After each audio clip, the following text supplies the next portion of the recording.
영혼이 깨어난 삶, 그렇게 타이틀을 정하고 나아갑니다. 대부분의 사람들, 대부분이 이 땅에 사는 사람들이 이렇게 살고 싶지 않았는데 이런 사람이 되고 싶었던 것은 아닌데 하는 그런 삶을 살고 맙니다. 이유는 딱 한 가지입니다. 스스로 질문하지 않았기 때문에.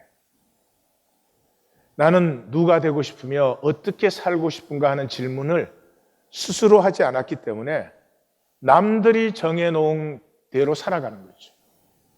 학교를 좋은 데 가야 돼. 돈을 많이 벌어야 돼. 뭐 이렇게 생겨야 돼. 좋은 거겠죠. 뭐. 그렇지만 남들이 내가 어떻게 살아야 되는지를 결정할 수는 없죠. 그런 것들 속에서 나는 누구이며 어떻게 살고 싶은가 하는 이 질문이었기 때문에 그렇게 열심히 살고는 이렇게 살고 싶었던 것이 아닌데 하는 것에 우리가 도달하고 말지요. 사도행전은 성령이 임하시면서 3번의 마디가 나옵니다. 이 마디들의 특징은 말씀이 점점 왕성하여졌다, 흥왕하여졌다 이렇게 나옵니다. 그러니까 성령이 임한 이유는 말씀이 영혼에 만나지기 위해서. 왜냐 그러면 우리 영혼은 우리 스스로 말씀을 만나지 못해요. 이미 에고화되어 있어서 말씀을 다 뇌로 듣고 이해해버립니다. 답과 지식으로 만듭니다. 그래서 말씀이 영혼에 부딪히지 않아요. 말씀은 영혼에 부딪힐 때 이 생명의 역사를 일으켜내는 것이에요. 그래서 성령이 임하신 이유가 말씀이 영혼에 부딪히기 위해서입니다. 그리고 그 성령이 임했기 때문에 이 말씀이 영혼에 부딪히면서 사도행전에 이러한 역사가 이루어졌다. 이것이 사도행전입니다. 제일 첫 번째 6장 7절 말씀은 예루살렘 교회에 성령이 임하심으로 말미암아서 그곳에 말씀의 역사가 어떻게 일어났는가 하는 것입니다.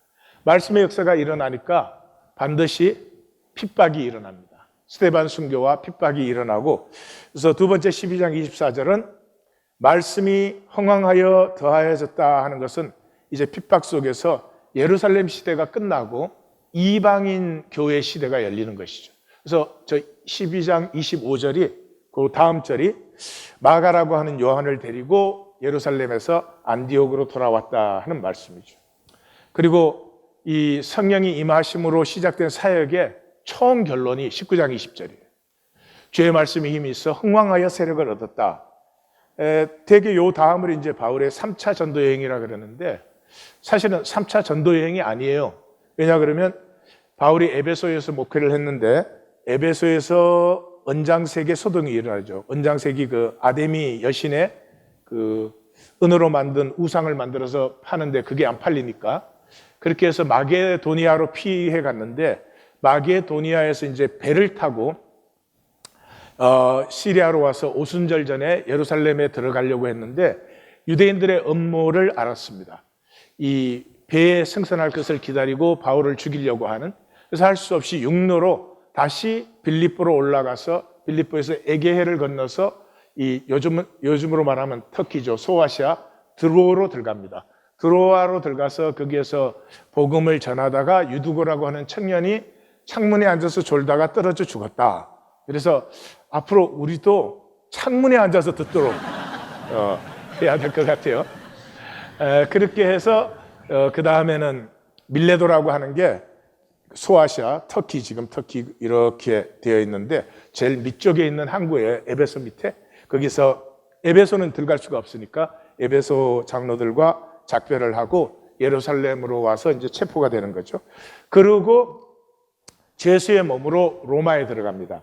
그 로마에 들어가서 사도행전의 총 결론이 마지막에 하나님 나라를 전파하며 주 예수 그리스도에 관한 모든 것을, 그러니까 하나님 나라를 전파하고 예수 그리스도에 가는 것이니까 말씀이죠. 말씀이 로마의 심장에 이제 심어졌고, 이 생명핵이 이제 번지기 시작하는 그 꿈을 심은 채 사도행전은 이제 끝나게 되는 것입니다. 요한복음에 보시면 그 십자가의 길에서 이제 다 떠나갑니다. 그때는 병 고쳐주고 떡 먹으니까 이제 또 따라왔는데 그 사람들이 다 떠나는 시간이 되죠. 그때 떠나지 않은 사람들이 있었습니다. 제자들이었죠. 제자들과 그 예루살렘에 들어가는 나중에 120문도가 되는 사람들인데, 이 사람들은 지식적으로는 뭐 다를 바가 없었습니다. 십자가, 부활, 성령 아무것도 그때 제대로 몰랐습니다. 그런데 이 사람들은 영혼으로 말씀을 만난 사람이에요. 다 이해하지 못해요. 그럼에도 불구하고 중심에 확신이 있어요. 이것이 생명이고 살리는 말씀이라는 것을. 그래서 십자가의 길에 예수를 따를 수 있었다 하는 것을 말하고, 구약에 왜 이스라엘이 멸망했는가 하는 것을 영적으로 총정리한 역대서에서 그 마지막 결론이 말씀을 거역하여, 그러니까 말씀이 원리죠. 원리대로 살지 않는 삶은 형통할 수가 없죠. 말씀을 거역하여 형통하지 못하게 되었다. 그래서 이스라엘이 멸망한 것이다 하는 결론을 내려주고 있습니다. 그래서 사도 공동체의 특징이, 가장 중심이 말씀을 만난 영혼들이에요. 이 사도행전에 설교나 성경 공부가 없었다는 것을 기억하셔야 됩니다. 기독교 시대에 만들어진 것이고요. 그렇게 해서 말씀을 만나지지 않습니다. 말씀은 영혼으로 만나는 것이에요. 그 영혼으로 말씀을 만날 때 이 만나는 말씀의 중심은 십자가와 부활입니다. 십자가와 부활이에요. 우리 사람은 영혼의 갈망을 가지고 있어요. 이게 참 문제예요. 우리가 현상만으로 만족할 수 있으면, 뭐 돈만 많이 벌면 행복할 수 있으면, 그러면 문제가 없을지도 모르겠어요. 근데 세상 돈을 다 가져도, 세상 성공, 지위를 다 이루어도 사람은 그것으로 행복하지 않습니다. 왜냐 그러면 사람에게는 현상을 넘어서는 본질적인 면, 영혼이 있기 때문이죠. 그래서 부활을 만나지 못하면 돈이 전부입니다. 부활을 만나지 못하면 돈이 전부입니다. 교회를 1000년 다녀도 상관없습니다. 돈 때문에 살고 싶지 않은 삶을 살아요. 이렇게 살고 싶은 게 아닌데. 돈 때문에 되고 싶지 않은 사람이 돼요. 내가 이런 사람이 되고 싶은 건 아닌데, 무엇보다도 돈 때문에 하고 싶지 않은 삶을 살아가요. 한 번 사는 인생인데 그 돈이 뭐라고, 살고 싶지 않은 인생을 살고 되고 싶지 않은 사람이 되고 하고 싶지 않은 일을 하면서 살아가겠어요.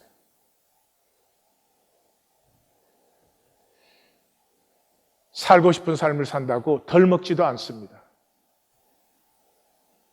만약에 그것 때문에 덜 먹으면 좀 덜 먹죠, 뭐. 그러나 그런 문제가 아닙니다. 부활, 영생, 영원을 만날 때까지. 교회 다니면 이거 아마 수천만 번도 더 들었을 것입니다. 아무 소용없습니다. 영혼, 영생, 영원, 이게 내 영혼에 만나져야 됩니다. 그래서 사도행전에는 이 말씀의 정언이 2번 나옵니다. 2번 나오는데 그게 한 번 베드로에 의해서, 한 번 바울에 의해서 그렇게 나오죠. 베드로는 성령 강림 후에 이 말씀을 전가하죠. 핵심이 뭡니까? 썩음을 당하지 않게 하실 것이라 약속하셨기 때문에 썩음을 당하지 아니하시리라. 그래서 양쪽으로 그는 사망에 매여 있을 수 없었고 하나님께서 저를 다시 살리신지라 우리가 이 일의 증인이라. 부활입니다. 그래서 1장 20절에 그 마띠아를 뽑을 때도 항상 우리와 함께 다니는 사람 중에 하나를 세워 우리와 더불어 예수께서 부활하심을 증언할 사람이 되게 하여야 하리라. 부활을 증거하는 것입니다. 사람이 우리가 이 현상이 전부가 아니다, 지금 이 세상이 전부가 아니라고 하는 것을 만날 때 비로소 내 안에 있는 고결함과 숭고함과 그 아름다움을 피우기 시작합니다. 현상이 전부인 동안에는 어쩔 수 없습니다. 이익이 전부입니다. 그 이익이 배설물 같은 것인데, 아니 배설물보다 더 더러운 것인데 그 이익을 챙기려고 평생을 삽니다. 평생 이익을 챙기고 나서 자랑스러우냐? 자랑스럽지 않습니다. 덕이 되었느냐? 덕이 조금도 되지 않습니다. 그것 때문에 내가 내 자신과 멀어지고 가족과도 멀어지고 이웃과도 멀어지고 영원한 단절로 들어가는 마귀의 속임수죠. 바울이 비시디아 안디옥에 들어가서 말씀을 또 전합니다. 그게 핵심도 똑같습니다. 다윗을 통해서 썩음을 당하지 않게 하실 것이라고 예언하셨다. 그래서 썩음을 당하지 않게 하나님이 하신다고 약속하셨다. 그러므로 주 예수 그리스도께서 썩음을 당하지 아니하였다. 이것이 핵심이었습니다. 육체가 살다가 죽고 무덤에서 썩는 것이 우리 자신과 삶이 아니라고 하는 것을 만날 때까지 신앙은 나의 영원한 하나님의 형상으로 창조한 생명이기 때문에 나의 영원한 숭고함과 고결함과 아름다움을 피우는 것입니다. 가려야 되는, 끝없이 가려야 되는 그런 욕망을 가리다가 가는 것이 아닙니다. 그래서 부활은 영혼의 나를 피웁니다. 영혼의 나라고 하는 것은 영원한 나입니다. 부활장의 제일 결론이 뭐예요? 사망이 쏘는 것은 죄요.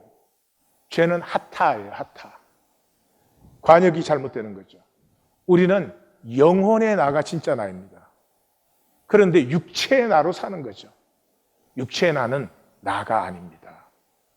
예. 지금이라도 당장 점검해 보시면 됩니다. 육체로 사는 나가 정말 나인가? 아닙니다. 이렇게 살고 싶은 것이 아니었고요. 이것이 나의 목적이 아니었던 것을 금방 만납니다. 그러면 왜 우리는 관역을 잘못 맞추고 있는 것일까요? 죄의 권능은 율법이라. 이 율법이라고 하는 것은 인간 계명을 말합니다. 성공해라, 잘되라, 학력 높여야 된다, 돈 많이 벌어야 된다, 이런 것. 그게 좋다 나쁘다가 아닙니다. 그것이 인간 사회를 이루고 있습니다. 나는 인간 사회의 부속품이 아닙니다. 그 안에서 나는 누구로 살아야 하는가 하는 것을 찾아야 되는 거죠. 그래서 부활장의 시작을 뭘로 했습니까? 나의 나 된 것은 하나님의 은혜로 된 것이다. 그 다음이 뭐예요? 하나님의 은혜로 되어서 내가 모든 사도보다 더 많이 수고하였다. 내가 나됨을 피우기 시작할 때, 내 영혼이 피어날 때 가장 열정적입니다. 열심히 하는 것이 아닙니다. 노력을 많이 하는 게 아닙니다. 그냥 열정 자체가 생수의 샘으로 피어나는 것이죠. 그렇게 살았어도 내가 한 것이 아니요 오직 은혜일 뿐이다. 가장 열정적인 삶을 살았습니다. 살고 나서 보니까 내가 한 것이 아니고 하나님이 나를 품어주신 것이지 하는 것을 만나게 되는 것이죠. 그래서 부활을 만나면 자기 십자가를 지고 따릅니다. 내 영혼을 성육시키기 시작해요. 내 목숨은 몸으로 삽니다. 이 몸은 드리기 위해서 있는 것입니다. 이 몸을 꽁꽁 붙들어지고 있다가 한 알 그대로 썩는 것이 아닙니다. 몸을 주시고 몸을 통해서 목숨을 살게 하셨어요. 그 목숨을 어디에 드려요? 내가 피우고 싶은 나에, 내가 진정 살고 되고 싶은 나에 내 삶을 드리는 거죠. 거룩한 산제물로. 이것이 예배입니다. 이런 종교의식 아닙니다. 하나님 안에서 말씀과 기도 속에서 나됨을 만나고 나됨을 향해서 들어지는 열정을 다시 회복하고 다시 격려 위로하고 그것이죠. 우리 육체는 이제 사망하죠. 죽죠. 영혼은 잠이 듭니다. 의식이 이제 쓰러지는 거죠. 주님의 재림 때에 다 일어나게 됩니다. 일어나게 되면은 육체로 산 사람, 영혼으로 산 것이 아니라 육체로 산 사람은 둘째 사망을 만납니다. 불못에 던져집니다. 그리고 영혼으로 산 사람은 첫째 부활을 만납니다. 첫째 부활에 참여한 사람들은 천년 왕국에 들어갑니다. 천년 왕국에서는 내가 이 땅에서 아무리 예수를 잘 믿었다고 해도 주님과 함께 다스릴 만한 생명력과 인격을 갖지 못합니다. 그래서 이 천년 왕국에서 우리의 그 그리스도의 장성한 분량이 충만한데 우리가 이르게 되죠. 그리고 천년 왕국이 끝날 때 그때 다시 한번 마귀가 풀려납니다. 다시 한번 미혹의 기회를 줍니다. 이 미혹의 심판이 끝나고 둘째 부활이 있습니다. 그러니까 우리는 첫째 부활에 참여해야 되는 사람들입니다. 첫째 부활은 순교자의 부활이고 둘째 부활은 일반 성도의 부활이다. 그렇게 성경 해석하는 분들도 있는데 그거는 성경 원리 자체에서 틀렸고 성경을 잘 읽어보시면 천년 왕국 때문에 천년 왕국 시기가 되기 전에 첫째 부활이 있고 이제 영원한 세계가 도달하면서 둘째 부활이 있습니다. 하여튼 이 둘째 사망을 성경은 심판의 부활 또는 악인의 부활 그렇게 부릅니다. 왜냐 그러면 육체로 산 사람들이 이제 깨어나는데 그러니까 깨어나니까 그것도 부활로 볼 수 있죠. 그래서 깨어나는 이유가 심판받기 위해서죠. 그러니까 심판은 여기서 착하게 살고 윤리적으로 산 그런 게 아닙니다. 가장 악하고 가장 죄악된 것이 하나님의 형상의 영혼의 나로 창조하셨는데 내 욕심 때문에 육체의 나로 나를 채우기 위해서 사는 것입니다. 한국 초기 개신교를 어제 나누었는데 이 한국 초기 개신교의 특징은 영혼을 피운 말씀이에요. 이 부분은 우리 토요일 메시지를 꼭 들으셔야 됩니다. 저에게 설명 들으면 안 되고 그게 역사적 사실을 제가 정리해 놨으니까 꼭 들으시기 바랍니다. 공식적인 선교가 시작되기 전에 귀칠라프나 토마스나 다우웨이트 하는 선교사를 통해서 성경이 우리에게 전해졌습니다.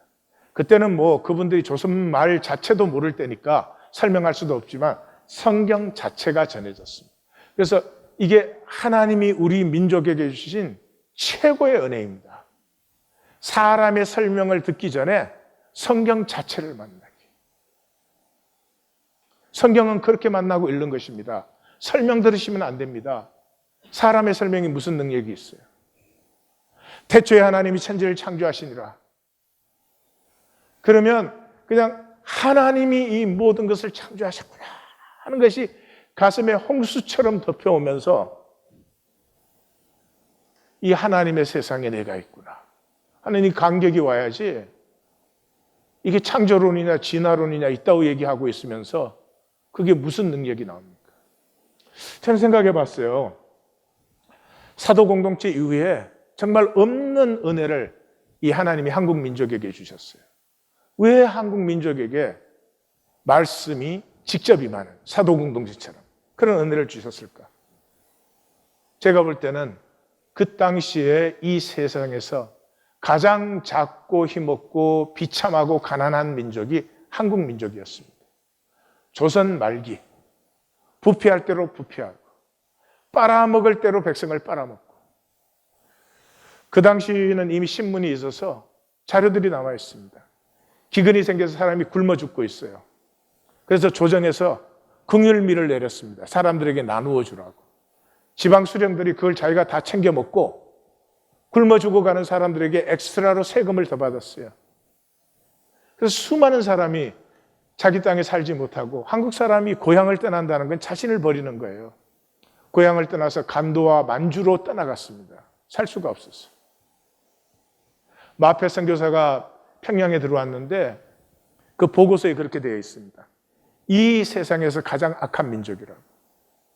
거지가 죽었는데 그 거지 시체에 새끼줄을 묶어가지고 애들이 끌고 다니면서 놀고 있는 것입니다.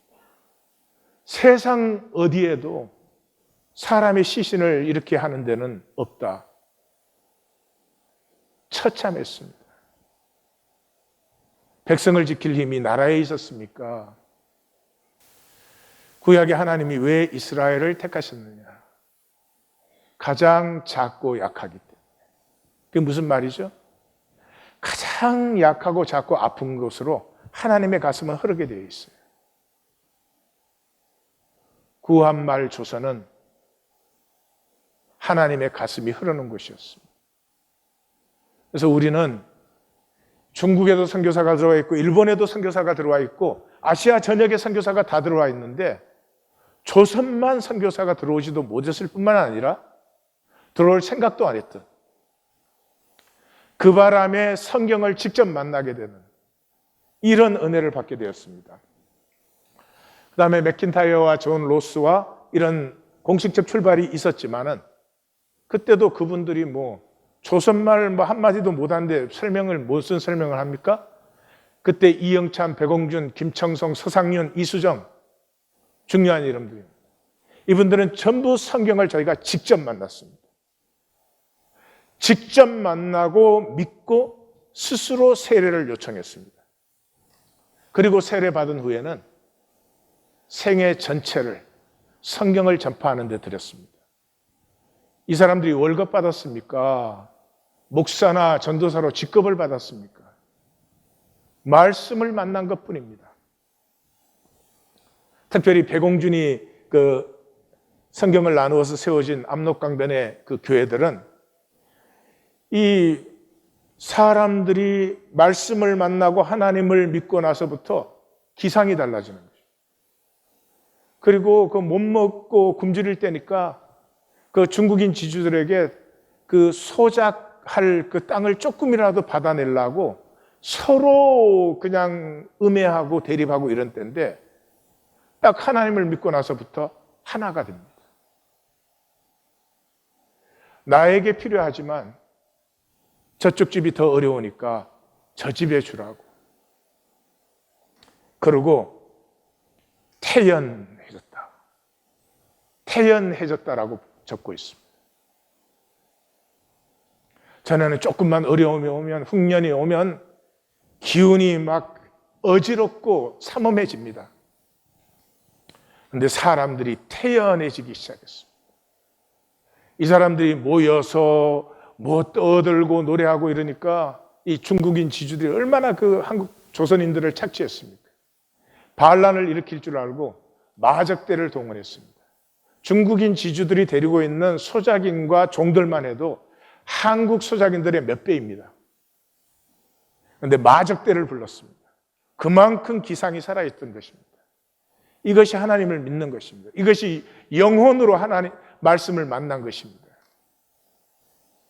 기독교 생활, 옆에 있는 형제 자매도 사랑하지 못하는 기독교 생활, 그게 무슨 영생을 줍니까? 어떻게 거기서 영생이 피어납니까? 초기 한국 개신교 사역은 권서의 사역이었습니다. 먼저 성경을 만난 사람이 보찜 속에 감춰가지고 성경 나눠주러 숨겨서 돌아다니는 거죠. 이분들은 성경을 읽고 또 읽어서 성경을 달달달 암송을 합니다. 이분들이 이렇게 돌아다니면서 이제 성경을 주고 쭉 돌아서 오면은 읽어보셨냐 그러면 안 읽어본 사람은 상관 안 하는 것입니다. 안 읽어본 사람 믿게 만들. 지금은 아무한테나 전도하려고 그래요.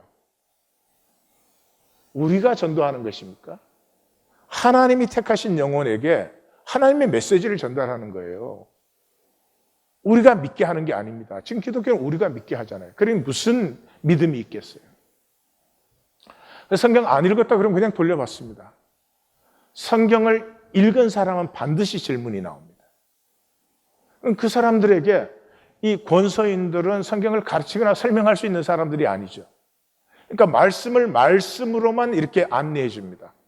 예를 들면은 그 기록들이 많이 나와 있지만은 하나님의 아들이 왜 그렇게 십자가에 못 박혀 죽여야 되느냐 이렇게 질문을 하면은 권서인들이 그럽니다.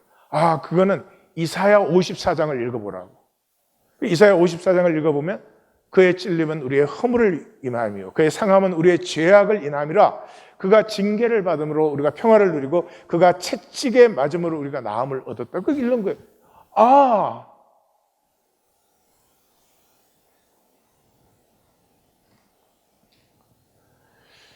그래서 이 성경을 나누어 받은 사람들이 성경을 더 알고 싶은 것 때문에 사경회가 생겼고, 평양에서 사경회를 하는데 북쪽에서는 이 삭주, 창성, 남쪽에서는 목포, 무안에서까지 올라왔습니다.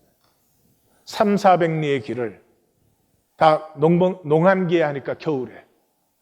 그때는 고개였습니다. 눈 덮인 고개를 쌀 지고 살림 지고 아기 안고 업고 그렇게 모여드는 사람들 그 가슴에 손때 묻고 다른 성경들을 다 품고 있더라.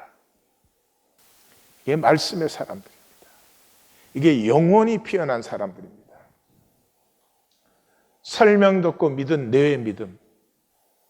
믿음이라고 하면 안 되죠. 설명 듣고 믿은 자기 지식.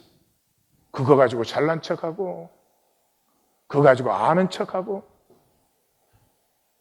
말씀 만나 믿은 영혼의 믿음이 돼야죠. 말씀 만나면 뭐 만납니까? 뭐가 필요합니까? 성경에 뭐가 그렇게 오묘한 게 있습니까? 성경 만나면 그거죠. 나는 여호와 내 하나님이라. 이 음성 안 들었는데 이해하면 뭐 할 것이고 깨달으면 뭐 할 것입니까? 나는 내 하나님 여호와라.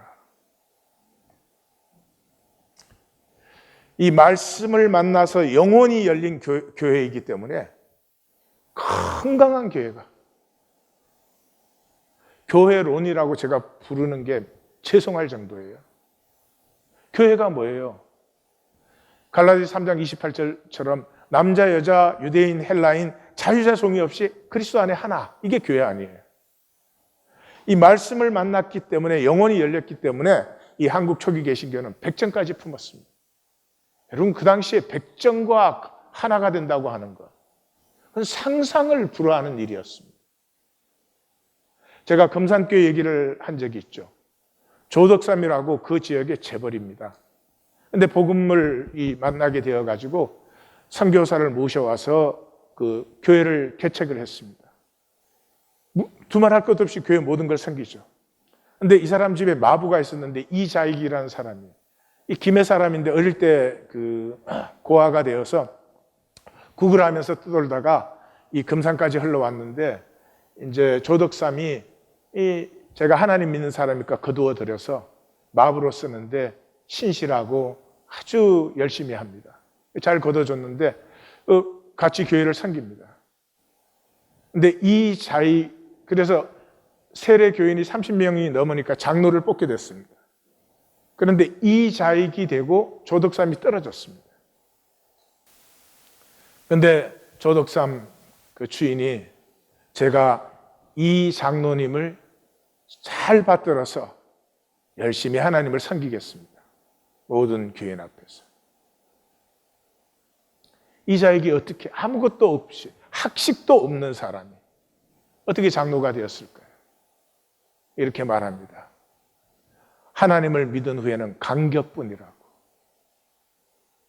나 같은 것이 이런 주인 만나서 먹고 사는데 이 염려 없이 이렇게 된 것도 은혜지만은 하나님을 만나고 보니까 모든 것이 은혜요 간격이라는 것이. 그러니 모든 사람에게 선합니다. 모든 사람에게 감사합니다. 자기를 남보다 눈꼽만큼도 낫다고 생각하지 않습니다.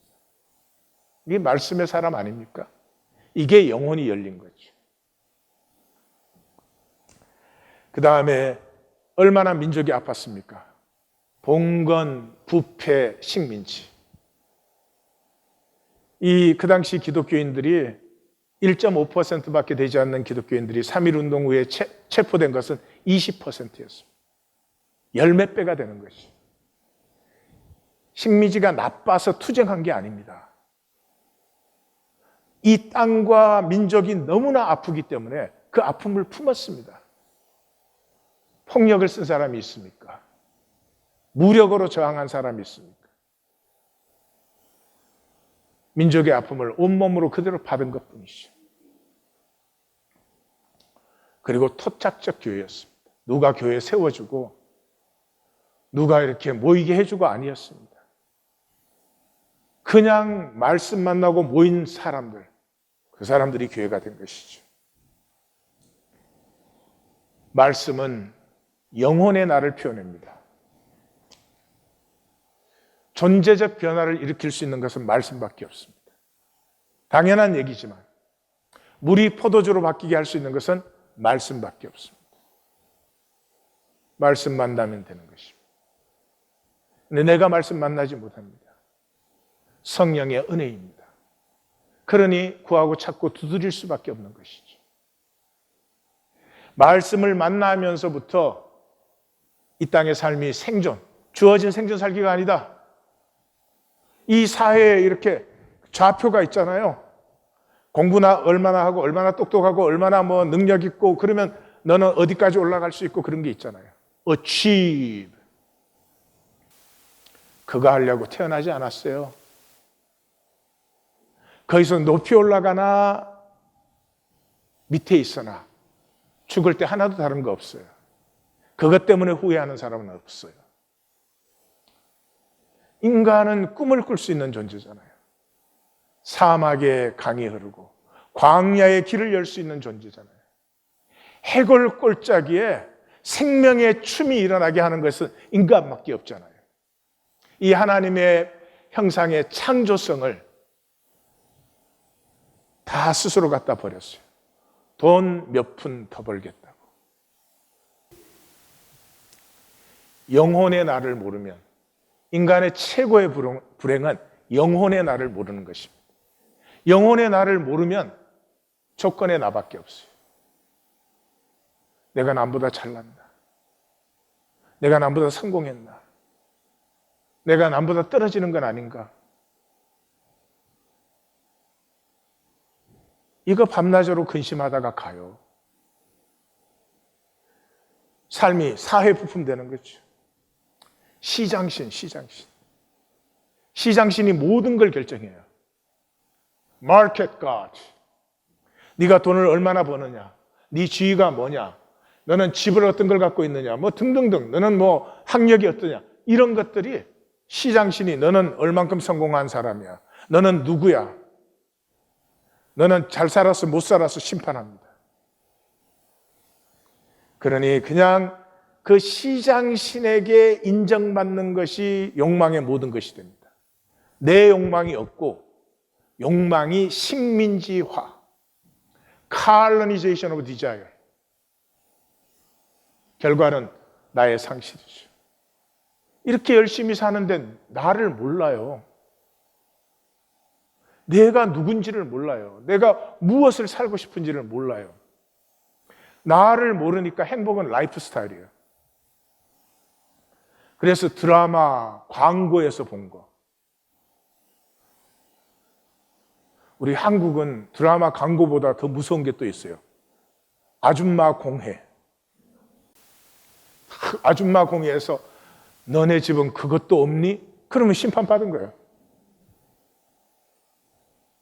너는 그것도 모르니? 뭐 이러면 끝장난 거야.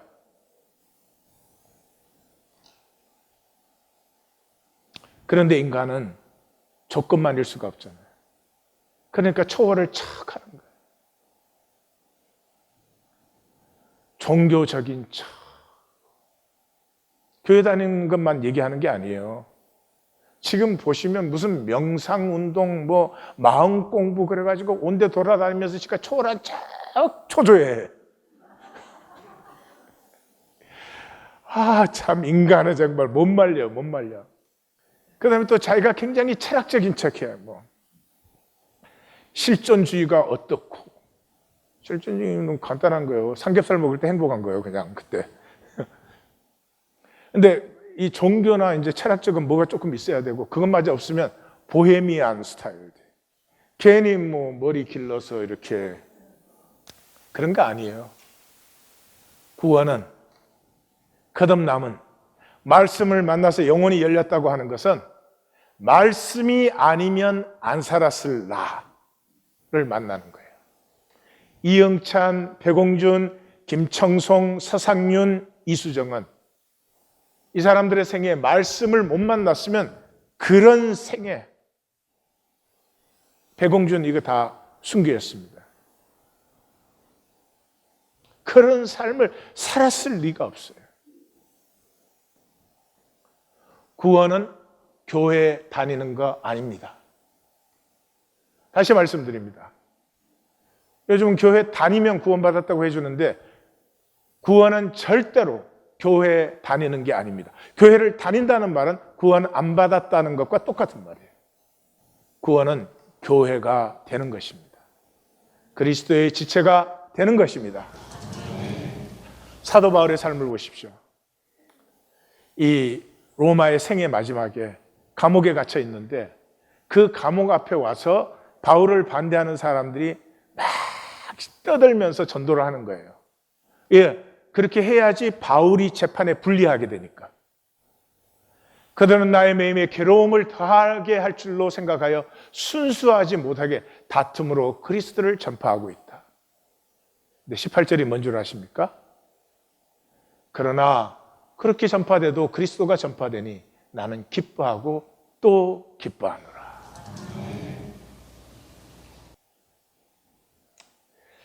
갈라디아서 2장 6절에는요. 유력하다는 들, 이게 이제 12사도 얘기하는 거예요.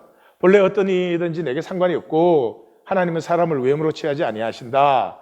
저 유력한 일은 내게 해준 것이 없다. 그 개역 개정을 보니까 의무라는 말을 또 거기다 끼워 넣더라고요. 아니 저기 왜 의무라는, 원본에 없는 단어예요. 근데 이해를 못하니까 무슨 말인지 말을 만들려고 저렇게 하는 거죠. 12사도가 바울에게 도움된 적 없어요. 12사도도 힘들었을 거예요. 하나님이 바울에게 뭘 맡기셨어요? 하나님 바울에게 유대 종교라는 걸 폐해버렸어요. 바울이 보니까 하나님이 유대 종교 자체를 폐해버리는 거예요. 그리고 뭐를 하나님이 세우세요? 떡과 잔. 떡과 잔이 뭐예요? 유대인, 헬라인, 남자, 여자, 자유자, 종, 야만인, 지혜인 없이 그리스도 안에서 하나 되는 거예요. 그거 이상 없어요. 그거 이하도 없어요. 하나 되면 돼요. 기독교가 다른 종교를 이길 필요도 없어요. 하나 되면 돼요. 하나 되는 길은 진실한 사랑밖에 없어요. 거짓으로는 하나가 안 돼요. 그걸 바울에게 맡기셨어요. 생각하면 가슴이 아파요. 한 사람에게 맡길 수 있는 이 사명인가 싶어요. 그 길을 갔어요. 그래서 자기가 목회한 교회가 고린도 교회잖아요. 자기가 세우고. 내가 자유인이 아니냐, 이 말, 나 구원받은 사람이 아니냐, 이 종교에서 자유하다는 말이에요.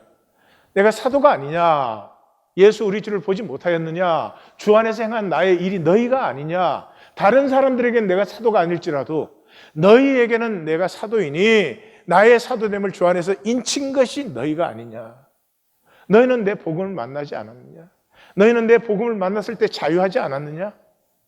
그런데 이 종교주의자들이 또 와가지고 종교 절기 지켜야 돼, 뭐 할례 받아야 돼, 이 글로 넘어가가지고 사도 바울이 저게 뭔가 잘못된 거지. 적을 때 심령을 한번 생각을 해보세요. 디모데후서에서는 그렇게 말하죠. 내가 처음 변명할 때 나와 함께한 자가 하나도 없고 다 나를 버렸으나 그들에게 허물을 돌리지 않기를 원하노라. 사명받은 바울도 힘들었을 거예요. 부활하신 주님을 직접 만나서 사명받고 아라비아에서 3년 계시를 받은 바울 자신도 힘들었을 거예요. 종교를 폐한다는 것. 이 땅에서 마지막까지 사단의 도구가 되는 것이 뭐예요? 종교 아닙니까? 계시록 13장. 근데 그걸 한 육체의 사람에게 그걸 폐하는 사명을 주셨어요. 그러니 자기도 힘들 텐데 옆에서 따르는 사람이 얼마나 힘들겠어요. 바울은 말씀만 안 만났으면 그 젊은 나이에 이미 산에 들인 후보였습니다. 출세에 가두고 활짝 열린 사람이었습니다. 얼마든지 대접받았을 것입니다. 힐렐의 후계자가 됐을 수도 있습니다. 그런데 부활하신 주님을 만나고 나서부터 핍박과 박해가 끊이지 아니하고 심지어 자기와 함께하는 사람들조차도 어떻게 바울을 100% 이해해 줄 수 있었겠어요? 살아있을 때 잘 표현해도 그는 특이한 지도자였습니다. 그런데 죽은 후에 그는 아주 중요해졌습니다. 2세기에 그의 편지는 성경의 권위를 갖기 시작했습니다. 2000년 교회사에서 어거스틴과 루터, 이 기독교의 양대 기둥입니다. 그래서 뿌리가 되었죠. 말씀을 만나서 영혼이 피어난 사람의 영생을 사는 본 모델이 되었습니다. 말씀 만나지 않았으면 결코 살지 않았을 삶. 사랑하는 성도님들, 믿을 것이면 믿으십시오. 믿는 척 이제 더 이상 하지 마십시오. 왜 내가 내 인생을 버립니까? 믿는다는 말은 내가 믿으면 100%죠. 근데 99% 믿는데 1% 의심하다. 그럼 믿음 아니죠. 다하여죠. 마음을 다하고 성품을 다하고 힘을 다하여 이 짧은 생에 주 예수 그리스도 우리 주님을 만나시고 사랑하시기를 주님의 이름으로 축원합니다. 스스로 질문하지 않고는 내 삶도 내 신앙도 없습니다. 질문이 나를 결정합니다. 내가 어떤 질문을 하느냐가 내가 누구냐를 결정합니다. 어떻게 하면 돈 더 버느냐, 그 질문이든지 아니면 어떻게 하면은 영혼이라고 표현을 하든지 내 안에 있는 하나님의 형상이라고 표현을 하시든지 아니면 기독교 밖에 있어서 참된 나라고 표현하지 참자라고 표현하시든지 무엇이 되었든지 우리 인간은 다 압니다. 우리 안에 나의 현상적인 것을 초월하는 어떤 것이 있는 것을. 그 나를 어떻게 하면 피우는가? 어느 것이 질문이냐에 따라서 내 삶이 어떤 삶이 되느냐? 질문하는 자가 역사를 새롭게 합니다. 답을 지키는 자는 종로로 답니다. 인간은 답 배워서 답 지키는 자가 아닙니다. 질문하는 것이죠. 우리 주중에 5가지 질문 나누었는데 다시 한번 드립니다. 적으시면서 다시 하시고 하셔야 됩니다. 진정한 나, 영혼의 나를 만나고 살고 싶으시면 첫 번째, 나는 어떤 삶을 살고 싶은가? 정직하게 만나십시오. 편안하게 살고 싶은지 도전하고 싶은지. 속셈은 편안하게 살고 싶으면서 도전하는 척. 이거 자기가 자기를 버리는 거지.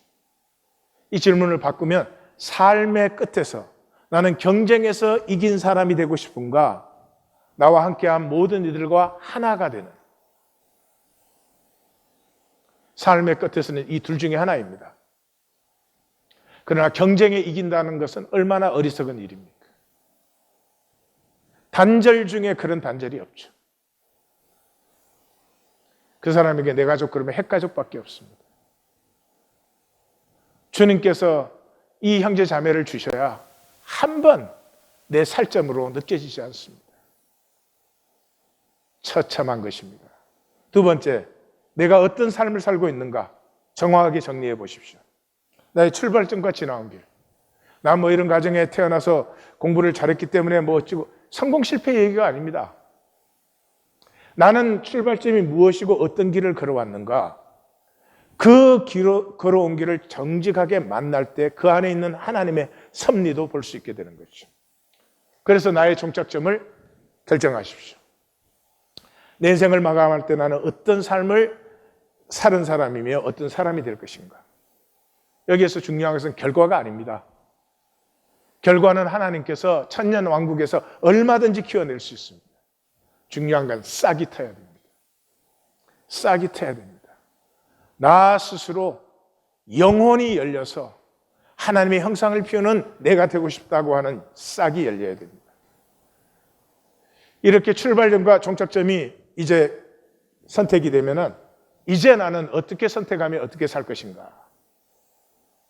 세 번째, 나는 임재 안에 살고 있는가. 임재 안에 살고 있다는 말은 영혼이 피어나는 삶입니다. 삶은 둘 중에 하나죠. 거짓 만들기든지 실제 살기든지. 쉽게 얘기하면 척하고 있든지 힘들고 아파도 자기 진실을 살고 있든지. 하나님 무소부재하시잖아요. 24시간 7데이 내 생각과 행위를 보고 계시잖아요.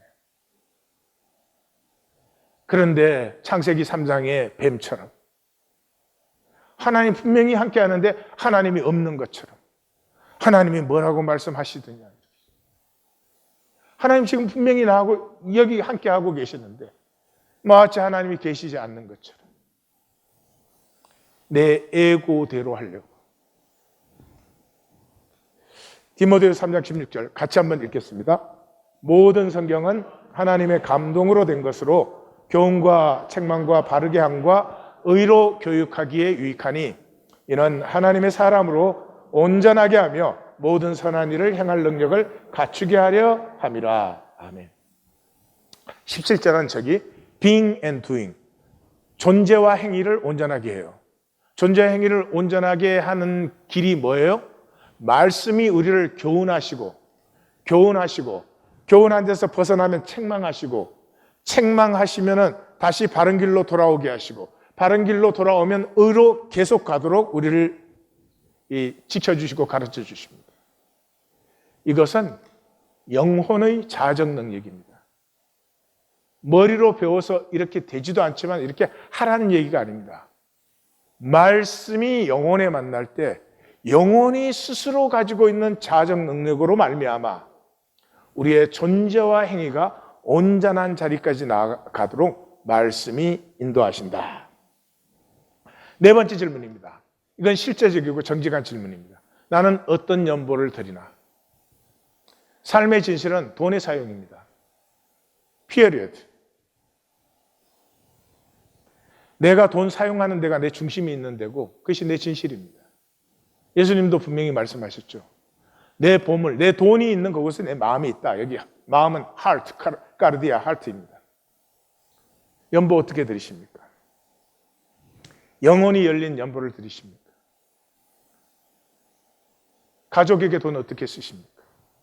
쓸 때마다 아까우십니까? 가족에게는 더 못 써서 그러겠죠. 이 영혼이 열리지 않은 사람은 평생 대대로 하나님을 섬기는데 계산으로 합니다. 그래서 반드시 미니멈으로 합니다. 그 인생감을 못 벗어납니다.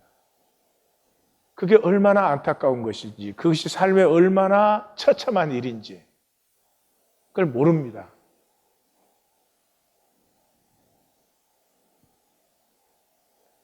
연보를 하면 얼마나 하겠고 안 하면 얼마나 안 하겠습니까? 마음만큼 더 하고 싶어야 됩니다. 더 하고 싶어야 됩니다. 그 마음이 없는 관계가 가족 관계이겠습니까? 그건 분명히 남입니다. 이게 종교의 어리석음이에요. 나는 마지막 질문은 나는 말씀의 형통을 누리나? 생명은 단순 반복이에요. 이게 창조 원리예요.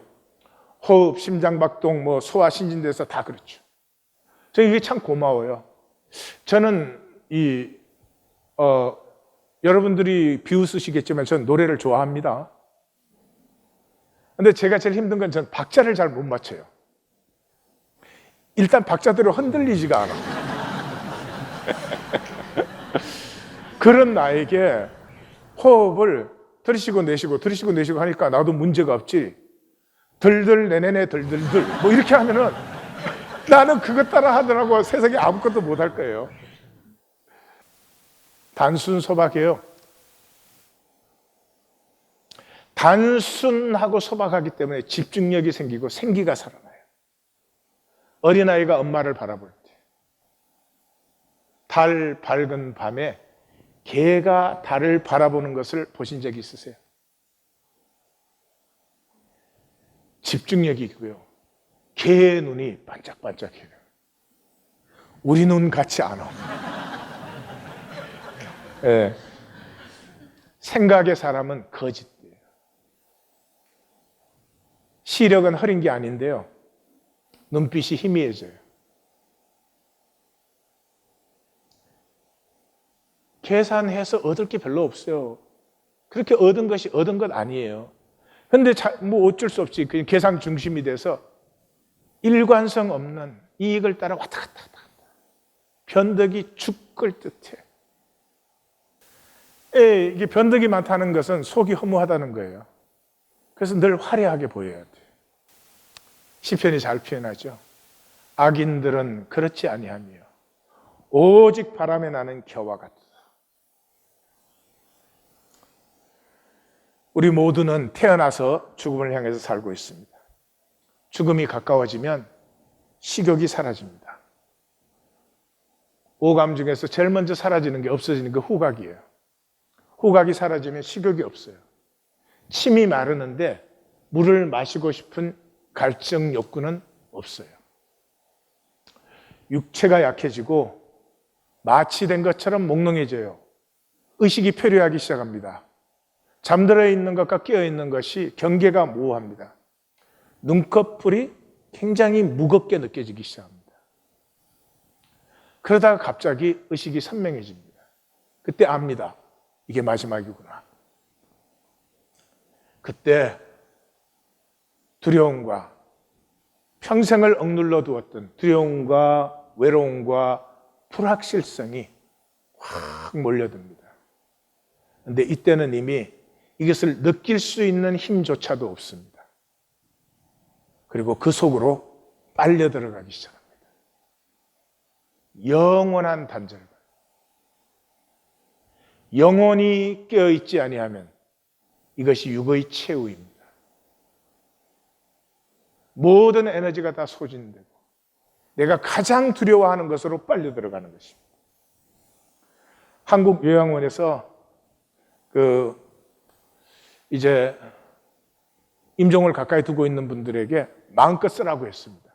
제목은 그냥 내가 다시 태어난다면 뭐를 하고 싶은지, 어떻게 살고 싶은지, 장문을 해도 좋고 그냥 메모를 해도 좋고 마음껏 쓰라고 했어요.